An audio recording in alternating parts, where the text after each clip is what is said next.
Hey, what's up guys, and welcome to the forest. Now, I said I'd make a forest video, and here it is. So I've been trying to make better content. I want to write scripts, so this will probably be the last improv video that I make from personal experience. I'll probably write a script from now on because I suck at improv. A lot. Just go watch my first gaming video. I am so bad at improv. Yeah. Alright, the forest. Now, you may have heard this in other reviews, but I want to just make a point here. So, the forest has different stages of the game. So there's, when you first start out, the forest is a survival horror game, as it is marketed as, or whatever. Yeah. It'll stay like that until, and you'll have to eventually go into caves and villages and other places, because you're gonna run out of suitcases to get materials from. Materials like cloth. Cloth is very important. Like, really important. You can't do anything without cloth. And villages are near infinite supply of cloth, and so are caves. So to prevent getting spotted, there's stealth armor, which is lizard skins and leaves, I believe. Lizard skins and leaves, which you can make to make sure you don't get spotted. This is the point where the game goes from survival horror, where you want to build walls and a house to protect yourself from the cannibals, and then transforms into a stealth game. You don't want to get spotted. You want to get out of the villages without getting spotted. So you make stealth armor and you travel into the villages. You'll have close encounters,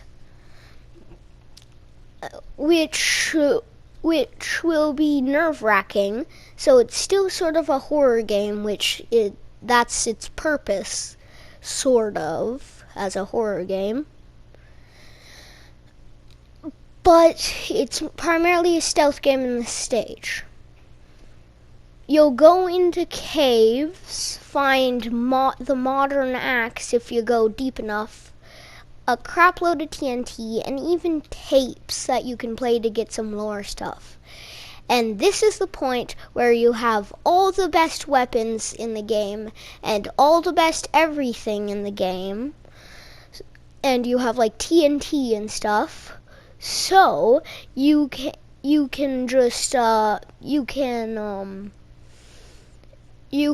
finally go to the giant sinkhole in the middle of the map. It's not too far from the back half of the airplane. So, yeah.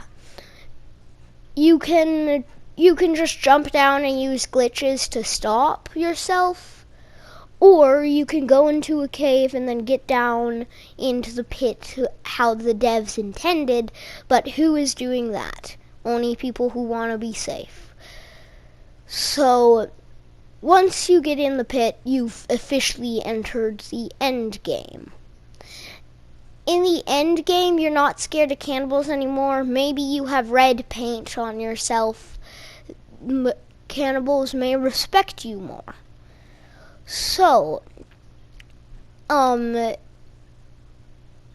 you venture deeper, you'll find Legsies and Armsies, which are terrifying creatures that will kill you in like 2 hits unless you have armor. They are terrifying, and you want to stay out of their path unless you have a ton of alcohol and a ton of dynamite, either or maybe both even. It takes about 5 Molotov cocktails to kill a Legsy or an Armsy. I've never tried killing a Legsy or an Armsy with TNT, at least not yet. But, you know, I'm sure it'll only take a few of those because those things are powerful. They're also extremely rare. You'll either have to venture down into a very deep cave to get it, or you could get captured and be taken to the biggest village, which will have around 4 pieces of dynamite, TNT, whatever you want to call it, in a certain house. But this is very risky because the biggest and the scariest cannibal patrols will often stop by at that village because it's the biggest one. That's like where the patrols with Legsies and Armsies come from. Yeah. So you really want to have stealth armor. Alright, back to the end game. Spoiler warnings, from here on out I will be talking about the end of the story. If you don't want spoiler warnings, just click off now. Alright, so you travel down into the hole, and at the start of the game, a man wearing red paint steals your son, Timmy, and you don't exactly know why. So once you travel down into the big hole and the part of the game where it becomes a game about deep, rich lore begins. So you'll find plenty of things, and you'll fight your way through a Legsy, maybe an Armsy, some rare cannibals. But once you get your way through those, you'll find the man who took Timmy is lying dead, stabbed with a pencil or something, or a crayon, with an inscription written in blood beside it, citing "Daddy's dead." And if you travel deeper, you will eventually find that he was trying with an artifact to bring his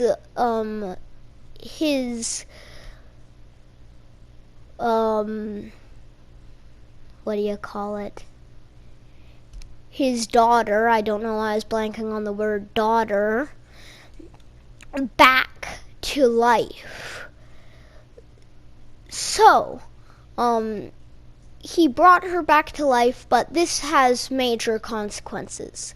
Now, you can speculate that the cannibals came from people getting revived in the artifact, but the thing about the artifact is it has to have someone alive step in the first chamber, which is like an Iron Maiden or something, and then you hook it up to a dead person, and their sort of life energy is transferred, but not without a cost. They go crazy, they can morph into terrifying monsters. I think that's how Legsies and Armsies came to be. And you have an option once you defeat the final boss and you're ready to bring Timmy back. You can either not bring him back and decide to try and signal and just live on the island, at which point you can choose to grab the second artifact, which will basically, once you put it down, it'll like scare all the cannibals away. So yeah, or you can do the canon ending, which involves using the second artifact to shoot down another airplane and grab another kid to bring Timmy back to life. this is the Ouroboros cycle.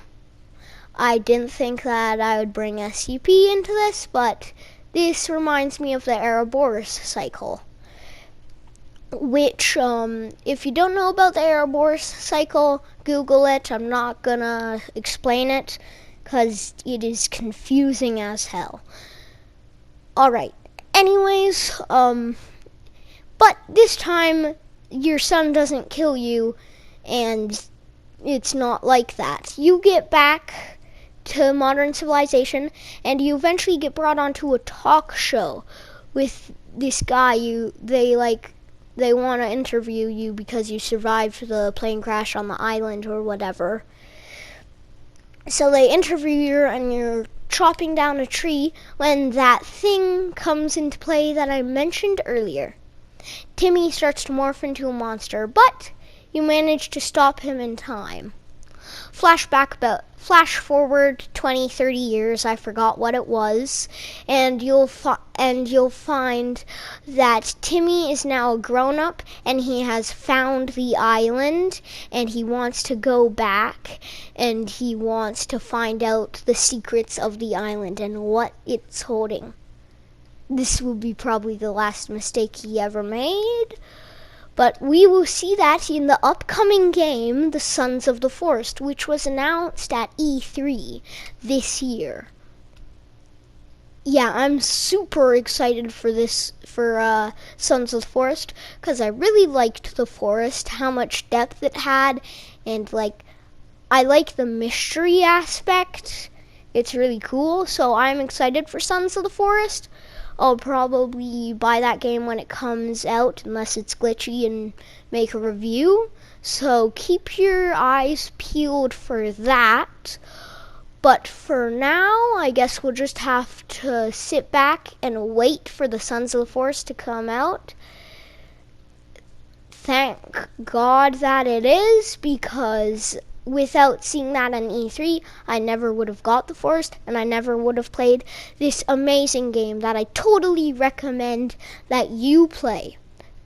Buy it now. It's like $12. Just buy it. It's not a big deal. I think that everyone might have $12 on hand right now. Buy it. It's a good game. You'll not regret it. I cannot recommend it enough.